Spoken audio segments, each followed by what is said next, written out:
Leo. All right. Welcome back to Contacts. We are joined today by the legendary Leo Lopoz, who is the Vice President of Athletics at De La Salle in Concord, California. And he is also the East Bay Athletic League Commissioner. Coach, really excited to have you here today. Let's get into this. Sure thing. Thanks for having me. So, as an athletic director, can you take us through your journey that landed you here? How did you end up in athletics at the high school level in general? And what was the process for you ending up in the seat you're in now? Yeah, no, it's actually a pretty unique story in the sense that I think I heard you on your last podcast say everyone has their own unique identity and their journey. For me, I started coaching basketball in college at De La Salle because Coach Alaco, the legendary coach, was like, "What are you doing?" I'm like, "I'm just going to school." And so I just was helping him out, worked in camps in the summer, you know, your normal, just a volunteer. It was, you know, whatever the stipend was back then, a couple $100. I thought it was like, I had a job. It worked out schedule wise. Then one day, like I graduated from college, St. Mary's College, and they go, "What are you doing next year?" I said, "I got to get a job. That's pretty much what you're supposed to do right after college." Like that's what my dad told me, you know, go make some money. Now you're on your own. And they asked me to be an assistant athletic director and keep coaching. And I told them, "Well, I got a problem. The only problem I have is I'm going to Europe this summer and next summer. So if I can't do that, I'm not, you know, I'm going to try to find something else." And they said, "Not a problem. You can go travel, you know, do your 6-week backpacking tour." And I really said, "You know, you're going to pay me to have a job like in between my two European vacations." And that was kind of it. So I committed to that. And then I was assistant athletic director for 7 years. And I think along that time, I began to realize, am I going to coach? Am I going to teach? I taught economics. I taught physical education, computer applications, assistant AD. So I was getting a really good experience. So every year I kept saying I was going to go work for Google. Honestly, maybe the dumbest move I ever did is not go work for Google because I figured they were onto something back in the early 2000s. So I look back and realized I passed up to work for De La Salle. But what got me was mission driven and relationships. Obviously felt comfortable as a graduate of De La Salle. So, you know, and it was always the people that kept me going. One of the defining moments in my life, I was schlepping around the football stadium, moving barricades, pissed off, 100 degrees, you know, the normal thing that we all have to go through, wondering why no one was around to help. And Coach Lattiser, who that doesn't really need an introduction, everyone knows who he is, but popped out of the bleachers and literally said the following to me: "You're going to be really good at this job." You know, I was like, "Well, thanks." As I'm slipping, you know, like sweating, moving barricades. I'm like, what is it? In my head, I said, "What does that mean?" And I thought about it. I talked to him and others, and I got my master's degree at St. Mary's, and it was called Health, Physical Education, Recreation. I think it's changed its title. So master's in HPR. And I thought to myself, okay, now I got it. I can either go college, I can go pro, I can go high school. And it kind of worked out. And so that's that Coach Lattiser, like probably 25, 26 years old. I was about to just kind of hang it up. I thought, you know, I've done good work. I've done service. I've coached for 6-7 years, made a lot of friends, made some good connections. I thought I was done, but I got my master's degree. And that's kind of the way it goes. But, you know, the next part was the job opened up. I went up to Terry Edson, who was a longtime defense coordinator, actually celebrating his 40th year here.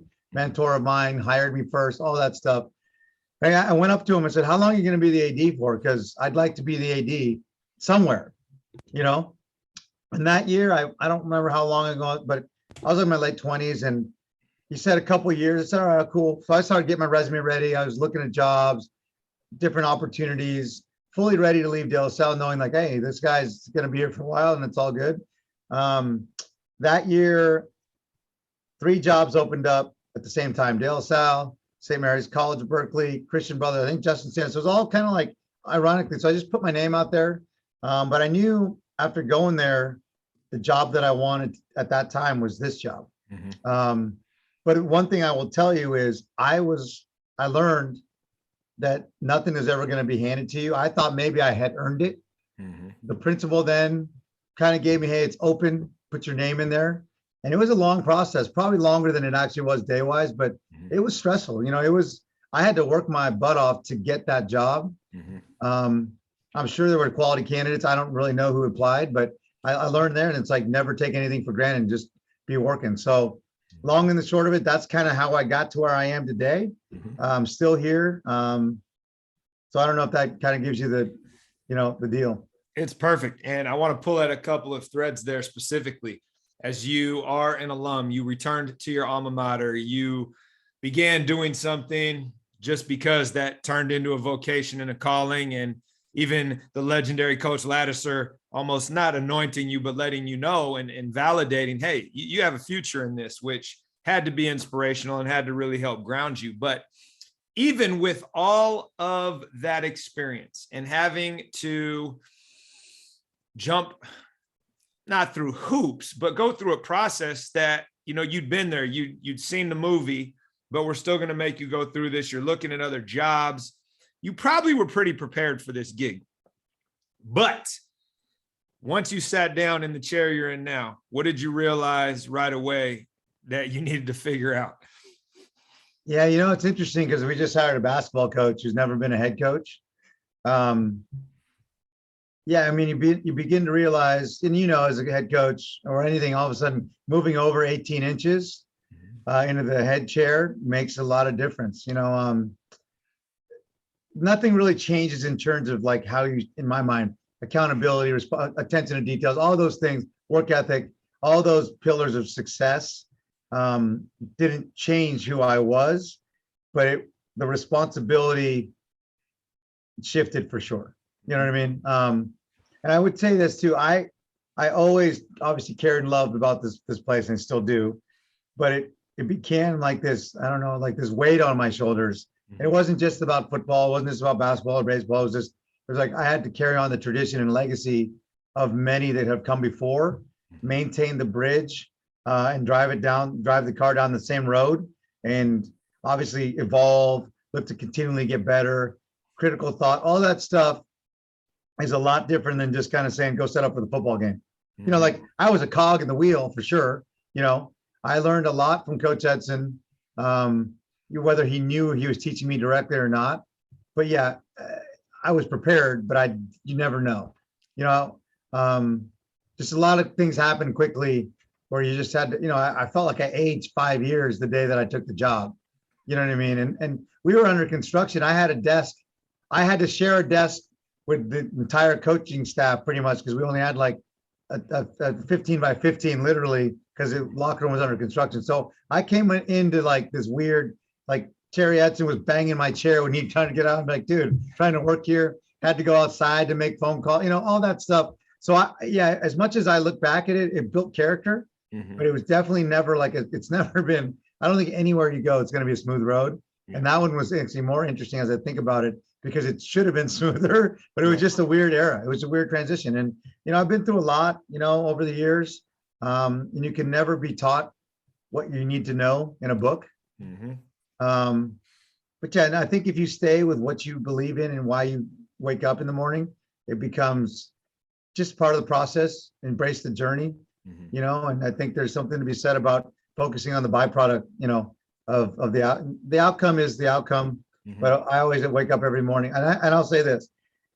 I don't mean to sound arrogant because I'm not. I wake up every morning, nothing against you, but I always I look at you as a peer. I wake up in the morning and say, I'm going to outwork everyone in America in my position. And I don't know, I might not get there, but I'm going to try. Right.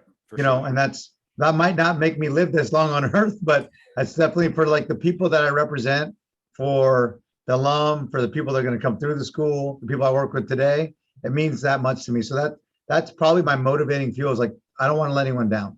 It's always been kind of my deal. I don't want to let anyone down.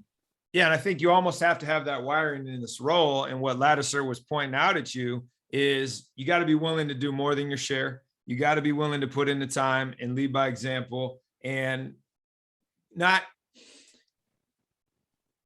do everything for everybody, but you're basically everybody's assistant coach. And so how do you uplift them by doing your job at an elite level to make their jobs easier?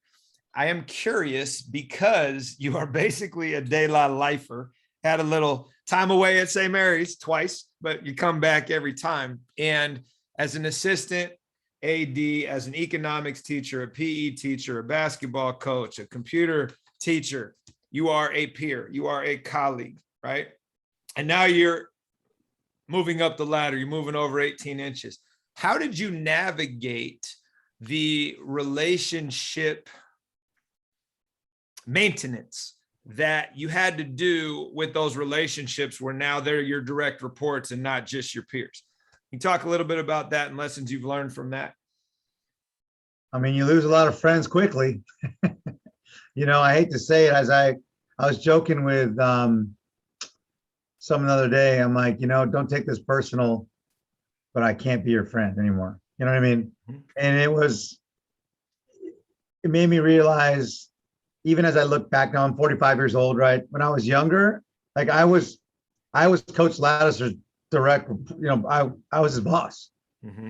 It's like, this is weird, So, I mean, I did have to navigate some legendary coaches that have been there a long time, people that had taught me, in class. And now, like the swim coach then was my algebra teacher and my geometry teacher, right? Guy threw chalk at me and, whatever during to wake up during class. So it's like, I had these relationships. I think we're all put in positions to succeed because of higher powers that we don't even know about, right? Mm-hmm. I just always just kept, I think things that I've always lived by is just, obviously be respectful, be humble, communicate clearly, but ultimately, like faith, family, I think when you kind of go that way, I think everyone understands that people's roles change within the community. I've watched people be high-level coaches here and then kind of, for lack of a better word, go into the sunset and kind of hide and go back in the class. So I've seen it like both directions. So I think I had enough to watch. I think ultimately, though, I feel like I've earned the respect of others. So maybe the transition was a little bit simpler than I thought. Mm-hmm. Yeah, but it is hard. I grew up with a lot of these guys, and now I'm saying congratulations. I'm not happy with you, and we're doing that. And this is, but I do think the advantage of being around here has helped us continue to maintain certain mission-driven, certain traditions. So that even if we agree to disagree, there's still an understanding that I'm coming from the right place. Yeah. And I'm not saying that Dale South can't replace me with an outsider or anything like that. It totally could. And there's probably better ideas out there, and that's fine. But I do think, I guess I would like, you bring up a good point. I think it's because I wake up every morning with the same goal that I had when I took the job. I'm going to outwork everybody. And when you outwork everybody, the coaches know that you're working. So they're never going to question you, whether they're 52 years old or 17 years old, whatever the case might be. They're like, well, that guy's freaking working. He's always here. So I think earning street cred and you'll get, it's allowed me to navigate some interesting relationships. Yeah. Yeah. No, I learned that really quickly where I was sitting in kind of my first coaches meeting and I made what I thought was a suggestion, but it was received as a directive. And it was like, wait, time out. Just because I change hats, doesn't mean our conversations change, but the reality is it does, right? You're carrying a little different weight when you have those conversations. So your perspectives definitely have to be more holistic. Mm-hmm. You got to maintain. I mean, a couple of freshman coaches, coaches I met with them this morning, I told them if I ever talk to you again, so I always tell people, if we're talking and you're not the head varsity coach, something's gone horribly well or horribly wrong, because it's everyone's job to do their job here. And as long as things are clearly communicated and executed, we always make mistakes. We probably made 5 mistakes the last 10 minutes we've been talking here. Yep. Who knows? But I think we have an authentic team experience here. Yeah. A community that believes in the mission that we've outlined, and people want to come to work and people want to get it done. So I think when that changes, I'd probably begin to want to leave. Right. But guys like me that are around here are not going to let that change. And maybe there's a secret to success that I don't know about. People always kind of ask me, but I always I'm like, I'm not really sure what you guys are talking about here. We're just trying to work. You know what I mean? And trying to get things done and compete. I mean, one of the things I love about this place is we're ultra competitive. Mm-hmm. And you will not survive here if you're not ready to compete. Right. Yep. then spike ball, video games, whatever. You know what I mean? Like, granted, we'll have different divisions, whatever it might be. But but in general, just want to, but I do think there's a love. I think people are loved here, and I think that's what's kept me here. Awesome, love it. So since you brought that up, what would you say is the best thing you do at De La Salle, specifically you as the director of athletics and your programs, plural, that you've implemented or you've carried on as a legacy that has the largest ripple effect on the culture that you want there? That's a good question. I mean, being here long enough, I've been able to, I don't know if I'll hit them all, and I don't know which one's more valuable than the other. One of the things that I think if I was to retire today, I think the creation of the Hall of Fame was a big deal.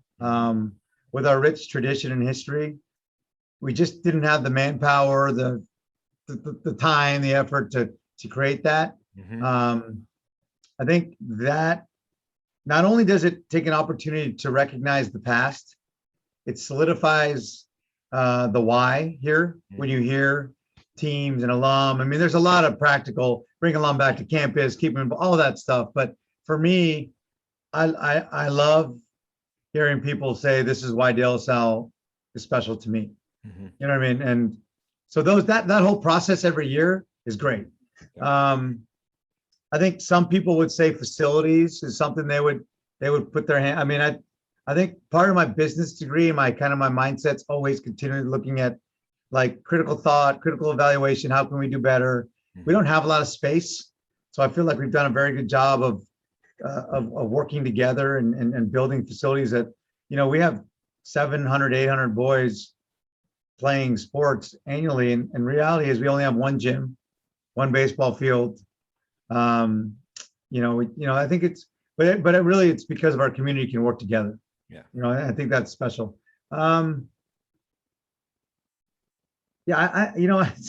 a real tough question. I think I probably, and I need to take inventory at some point in time and step back.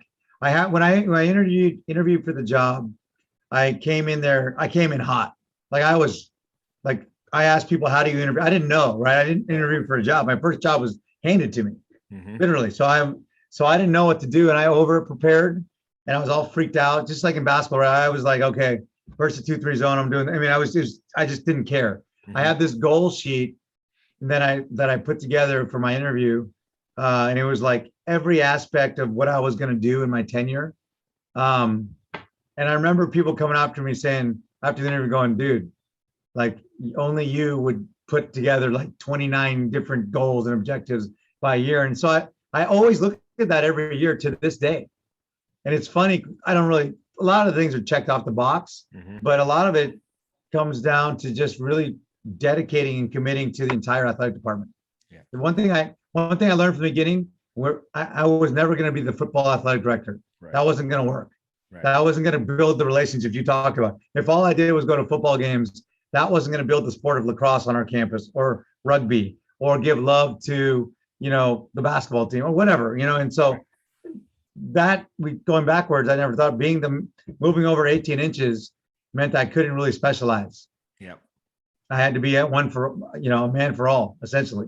Yeah, no, that's a perfect segue to this idea that I don't want to say I've been wrestling with, I've been more observant about it. So my office sits right outside the pool. So I get to watch water polo practice and aquatics, right? And, I'm a basketball coach, the gym's right here, but this idea of sport discipline and how we generally cultivate our mentors are usually coming from the same sport that we're involved with. But what I've found, especially in these last 4 or 5 years, is that you can learn as much as a basketball coach from the water polo guy as you can from another basketball coach. So what would you say you've learned watching these other teams, since you're not specializing anymore, that you've been able to share across, like, hey, Johnny, I saw the water polo team do this. I think it could really help you. Maybe you should check in with him. What are some of those, if you have any, that stand out over the years that you've been able almost to cross-pollinate or suggest, or if you were a coach again, you would definitely be cross-pollinated?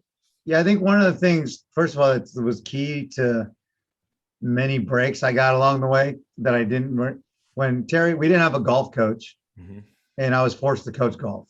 Yeah, I was forced as well. Such a terrible literally, thing. literally additional duties assigned by your boss. You know what I mean? Yep.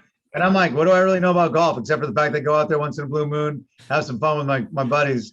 And I didn't know. But what I learned, aside from the learning to love the game of golf, right, in general, was how to handle in individual sports. I only knew team sports, but learning how to handle individual sports, but technically looking for team championships, that was huge for me. So that's kind of where I had both backgrounds, which I don't think a lot of people that are athletic directors or, they don't get that, right? You're like football guy, and you're like, I don't understand the cross country runner. You know what I mean? Right. One of the other breaks I'd say is because Terry Edson was the athletic director and defensive coordinator, basically at 2:00, I was in the office just like, hey, they'd come and talk to me, right? I'd be like, okay, no problem. Back then, I learned a lot because I had to do it. I had no choice. I had to go try to find the tennis bylaw in the deal for the tennis coach. The guy he's prepping for that was in the years of the streak, right? So I had to like answer calls for ESPN and be like, let me find out the answer. So, but the crossover stuff, one thing hasn't changed. If you teach it, first of all, focus on the process, number one. I do think a lot of people are still focused on the outcome. Valuing intrinsic reward more than extrinsic reward seems to lead, in my opinion, leads to more extrinsic stuff. And I mean that like a De La Salle, because obviously we're a faith-based school. But when you focus on mind, body, soul, I feel like the coaches that do that the best end up winning the most, or at least having the most success, peace of mind in general. Just like Coach Wooden, success is a peace of mind, which is the direct result of self-satisfaction. You did your best, the best you're capable of becoming. That to me is a mantra that I've learned. It's like De La Salle has high expectations. We all know that, right? You from afar, it would be weird if you saw our team in last place in league. It would be odd. But ultimately, it's for me, I've always tried to tell coaches of both sports, it's like, set your goals, intermediate goals, long-term goals, but ultimately, like, it's communal, right? Get everybody involved in the process. From a coaching standpoint, I think one of the things I've learned is head coaches need to be the best managers, and they need to put themselves in position to succeed. Meaning, like, we just hired the basketball coach. First thing I told them, staff and schedule. I don't care about what offense you're running right now. Staff and schedule. Because then you can build your plan. You need to surround yourself with great people. Nobody can do it on their own. I don't care what as it evolves, the way high school sports are going, which I'm sure that's probably sort of a wrap-up question for you. It's not getting simpler. Right. It's getting more complicated. So I think there's that. If I was to, and I met with an assistant freshman coach today, and I told him the beautiful part about coaching lower levels is that you can teach a kid a skill, and you can see it really quick at the freshman JV levels, because they didn't know how to properly reverse pivot, or they didn't realize how to follow through on a backhand in tennis. You can really focus. Teaching a kid a skill goes a long way, and it means a ton. You know what I mean? And the difficulty is, how do you teach that skill, and how do you find that? I would say that one of the things that we're really good at here is respecting the individual. And every team is different. Just because we won X amount of championships in a row, every team's chapter is unique, and every coach is challenged here to make sure that, sure, don't get me wrong, we're not going to change things completely, but just because pounding it up the middle worked when we had all-American fullback, it doesn't mean you keep doing that. You can't be a hammerhead, So I think, and then I'll finish with this. I think the common denominator is focus on education of your sport, education. You're going to end up with a lot of winning traditions. Yeah. I like that. I think the idea that you mentioned, focus on the process, the coaches that are most focused on the intrinsic piece of relationship and growing human beings generally find more success or peace of mind in the way in which you phrased it. So with that, how would you say that your approach to both coaching and your role as the athletic director have changed over the years? Oh, that's a good that's a good question. As a coach, I think you're probably the same way. The little things aren't as big anymore. Mm. If that makes sense. Like, Yeah. Crap, we forgot the balls or the wall. I mean, we don't have everything perfect. We didn't watch 2 hours of film. I think some of the things that were like 911 fires and looked like huge hurdles. And then you look back at it, you're like, why was I so worked up over that? You know, but I think part of that's maturity. You learn how to prepare, learn how to analyze where to put your time in. Mm-hmm. But it's complicated. As athletic director, I still think the key thing is building relationships. Right. And so I spend a lot of time. I think my wife would kill me because I know she knows this. Is my number one belief is make myself available, understand the parents, understand the students, understand the coaches, what they need, what they want. Mm-hmm. It's just a lot of communication. I'm not really big into. I'm not the best texter. I'm the worst texter. I didn't text you back for like 3 months. You know what I mean? So I think finding effective communication for everybody and offering opportunities for people to feel like they're part of the process. You know what I mean? And I never let everyone get their own way. Let's be real. Right. You know, assistant cross coach is not going to tell me what time they're going to practice. You know, I'm going to talk to the head coach. So, but I do think that just offering opportunities to have the communication is key. So what's been complicated? I think communication. You know, as much as we have, the demands have gone on the job. If we get an AD that makes it in our world past 3 years, I'm impressed. Right.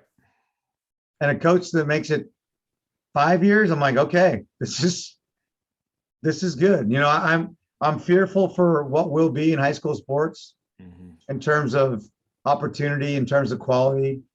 I think there's going to be a have and have not segment of the world. And I think there's just a lot of hurdles. I mean, I'm really concerned because ultimately we're all here for students. You know, of course we're motivated by winning championships and getting kids to college, but ultimately, you know, I think when the day is done, you got to take inventory and say, why am I doing this? Yeah. I always ask coaches every year, is your why the same? Where are you going to be? What's your short-term goal? I don't take offense to it if Justin goes, hey man, I don't know if I got another year in me. And I'm happy that communication's up there because it's like, well, why isn't it there? Right. How can I support you? Right. Well, I didn't have any assistants here. Oh, let's start working on getting you assistant coaches. Yep. You know what I mean? Or all those things that I think that most people take for granted. If you can get coaches to commit just by doing little things, my job is easier. Yeah. Yeah. No, one of the things that Jean Ashton said when I had her on the pod, she was actually talking about the conversations we have with our fellow athletic directors about, hey, why are you doing that? Why aren't the coaches can do that on their own? It's like, because if I do this, then it ultimately makes my job easier because their job is easier. And so why wouldn't we do this and serve the way in which it is going to not only uplift our coaches' experience, our athlete experience, our school experience, but ultimately it's also making my job easier down the road. Yeah, no, and there's, you know, I honestly, I would tell you, I've had good years and I've had bad years, right? I've had good relationships. I had bad relationships. I think the hardest part is, especially with COVID, I don't know how many positives you get in our job on a daily basis. Yeah. Thankless, as we all know. And it's not, I've gotten past like that guy's disrespectful. They won't even understand how much I've done for them. I've kind of just, it's kind of the whole Father forgive them for they not know what they do scenario, you know, including parents too, you know, but it's also caused me to get a little probably crusty and more matter of fact, you know, over the years. But you know, like I introduced our new basketball coach and I told the kids moving forward, don't email me, email Coach Schroeder. Why? Because he's head coach. So Coach Schroeder, that's your job. I think like I get accused of, and I hear it a lot, education's got too business-like now. But when we went from, I mean, athletics is $1 billion industry, high school run in itself, and it is a business. but it's a business mission driven where you want it. There's different levers of measures of success. And I think, but ultimately, yeah, I got to have pre and postseason meetings. I got to have evaluations. I got to do this. I got to do that. I got to fundraise. I got to do all that stuff. But ultimately, it's for one thing. It's like, what can I will always do what's best for students. That's why I'm guided by my decision. Absolutely. And if I don't agree with the coach, it is what it is. And so we don't have a blow up helmet. And I'm not, no offense to anybody who does. It's just for me, I'm like, why do I want to drop $4,000 on a blow up helmet? So they can run through it for 10 seconds. To me, it's like, take the $4,000 and do it something different with that, or whatever it costs. Anyways, so I think we're a little bit, here's the deal. We have a little bit of blue collar old school, although I don't think most people would think that. But I do know that we have stuck to our guns. And I think there's something to be said about sticking to your guns too. Continuity and consistency is, I don't know, maybe a few years down the line or when I step away, maybe that's one of the things I would say was one of the secrets to success. Yeah, for sure. All right, let me pivot on this. Since we're talking a lot about how things have evolved and how you're constantly looking to find kind of the next thing to help improve, what is something that you've most recently changed your mind on that was intentional, right? Like, I used to believe this over here and now I'm over here and here's why. These are real good questions, man.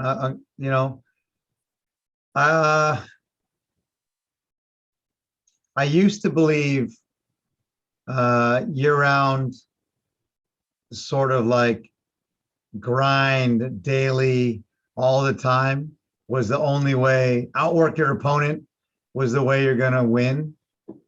I have a different thought on that, even for coaches. I think I'm more cognizant of like effective use of practice time, effective use of my time with coaches. I'm definitely not a let's be around each other nonstop frat house sort of like work, like space is important. I don't know if that makes sense. I used to think like we got open gym every day. It's the way it goes. Yep. We're playing 100 games in the summer. So we're doing it. I don't think that's the same anymore. Like I'm a believer. I voted to get rid of spring football every year for the last 10 years. I think it's a waste of time. Right. I think it's, I also know that I'm in a minority, I believe, where I like our point guard to play tennis.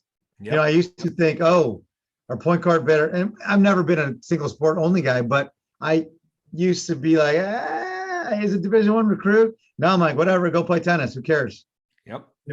And it's not that I've never encouraged it, but there comes a point where your Division I quarterback, should they or should they not be playing basketball? The answer is no problem. Doesn't matter. Still going to get a Division I scholarship. Correct.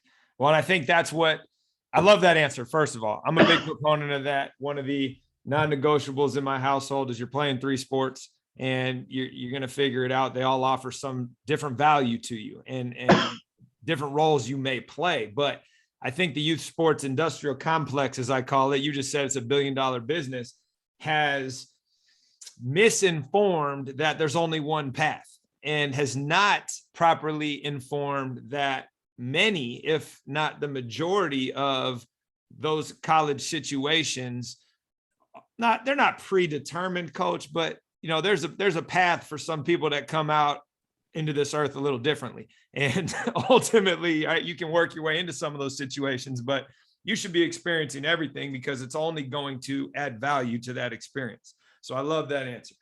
No, and I would say this too. Like, I think I used to really believe, how do you measure success? I think of those variables have changed, and don't get me wrong. I like to hang a banner like anybody else, but I feel like I can evaluate better. Even when we win, I still am hypercritical and can call our season a failure. Right.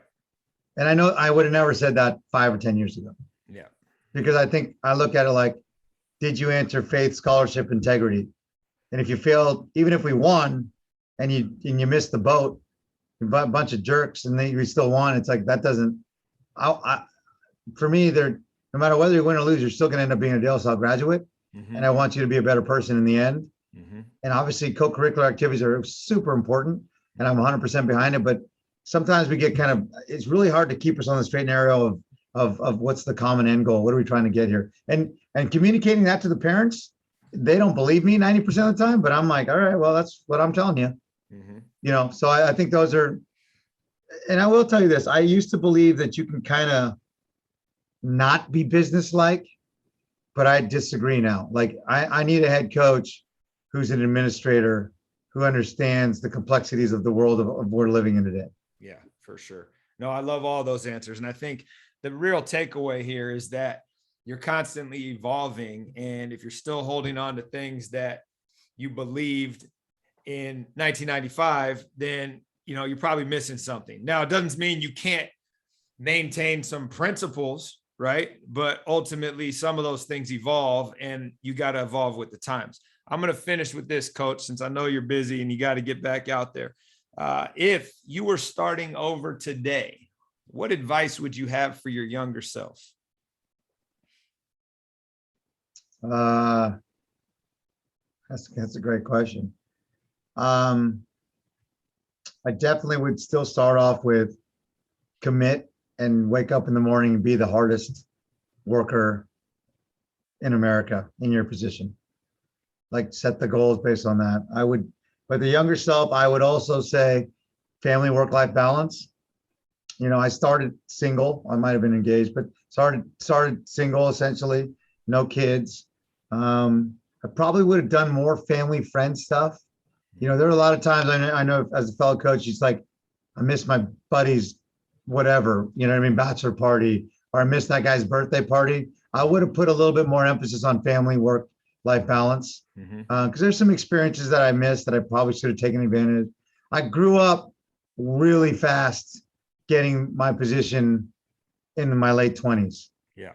I was young, you know what I mean? And I was like, nope, not going on that trip to Vegas with my boys because I can't, I got a game. I want to be there, So I kind of gave up some of the stuff and not because it was bad. It was just, I made choices. Right. So I matured real quick. So I would go back and, the other thing too, I've done a very bad job of celebrating success and taking a moment to smile because it's like the next season, the next thing. And I would probably tell myself to slow down and learn how to enjoy the overall ride. Awesome. Such great answers, Coach. I appreciate you taking the time to hang out with us today and drop some knowledge. Hook me up with some of that element. ELEMENT. I heard it on the last podcast.